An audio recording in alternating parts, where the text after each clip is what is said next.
Well, hello, my lovelies. How's it going? I hope it's going good.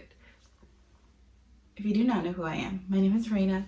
I am your big sister, pretty much. I help you go through life, relationships, law school, Ivy League schools. Pretty much I help you do everything. And today I want to talk to you about what not to do when going to law school and what you should do, pretty much. So, how many of you have seen those big books? I don't have mine on me right now because they're all at work, but those big books that are red or green or blue, they're called case books. I'll put a picture up on the screen. Okay, do not go through this book before law school. Of course, they're going to give you the books that you need, but don't go through it and think that you're going to try and read all of it and then show up to class, because this book, I'm telling you right now, can scare you a little bit because you don't understand it and you need somebody to interpret the book for you. You need somebody to help you understand. It's basically a compilation of all the cases that you'll read per that book or per that class. So you can take 4 different classes and the same professor or different professors can use the same book in 15 different ways. So it really just depends like what they're requiring out of you and how they require you to read it, because some will tell you to read it in a different way compared to others. Some will tell you to take certain notes compared to others. So every professor is going to be different in the way that they teach out of the case book. The way that I am taught is you get your book and you just kind of genuinely look at it, but don't try and interpret what's inside of it because it's really hard to do by yourself. It is a very big book and it is a very complex book. There are so many, there's hundreds of these books. So depending on, you can have criminal procedures and you can have, civil procedures, and it really depends.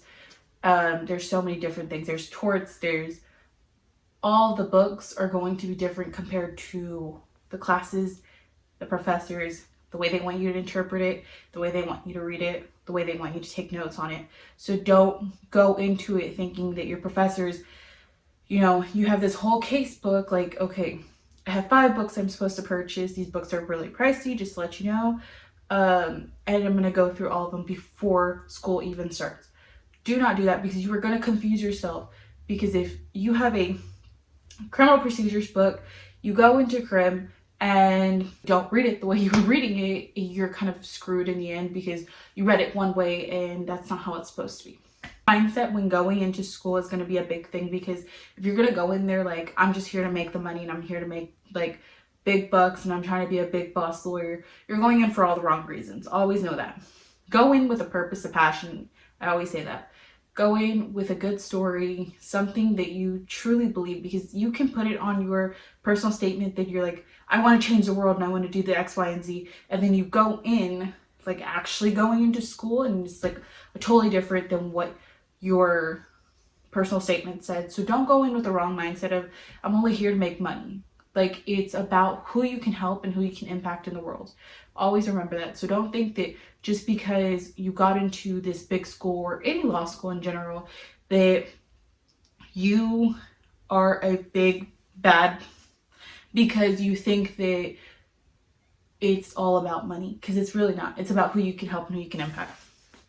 Don't freak out. Like, do not freak out thinking that just because you're going into it, it seems scary. People have all these crazy stories of like cold calls and all this other stuff. And I'm going to talk about my first cold call. But they, like, movies put it out there that it's so scary and so intimidating, and just like Legally Blonde type of cold call, which it could be on some days and it can't be on some days. So it just depends. But don't go in fear based, because if you're going to go in with fear, you're going to do everything in fear. You're going to do it all in fear. You're going to do your tests. You're going to do like everything. You have to understand that everything is basically on a majority scale, especially with Harvard. Everything is going to be on a curved scale versus you got a B well, that's what you get. Like, it's more based on the specific work. There's so much things that go into grading. I'm going to talk about grading later too, on like how the grading system works, because every school's going to have it differently. Some schools will have it a little bit rougher, some schools won't. So it just depends, and it's based on what you can offer in your exam. So if you can offer more context, like evidence, and you can so much more than just one thing, because a lot of ours are going to be written based, because it's just what it is. So here's something that is a do if they have it. So if your school doesn't have it, it's totally understandable. It is not a requirement. This is just something that, now that I've been through law school and I understand and I've seen people go through these courses, I would totally 1000% recommend, if your school has a pre-law summer program, which is like 2 to 3 classes each summer, the summer before law school. Some of them will offer it, some don't. It just depends, again, what school you go to. But taking this course can prepare you for what's about to come.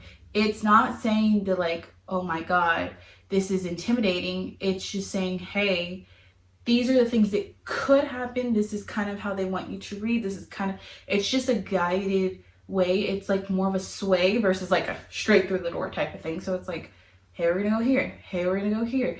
Versus like going straight through the door and you're kind of just throwing everything at your face. So it really just depends, again, how much work and how much effort you want to put into it. So again, I hope this helped you kind of guide you through the do's and the don'ts of what you should do the summer before law school. And always remember, always have a purpose, always have a passion for working in the law profession. Don't just do it for money.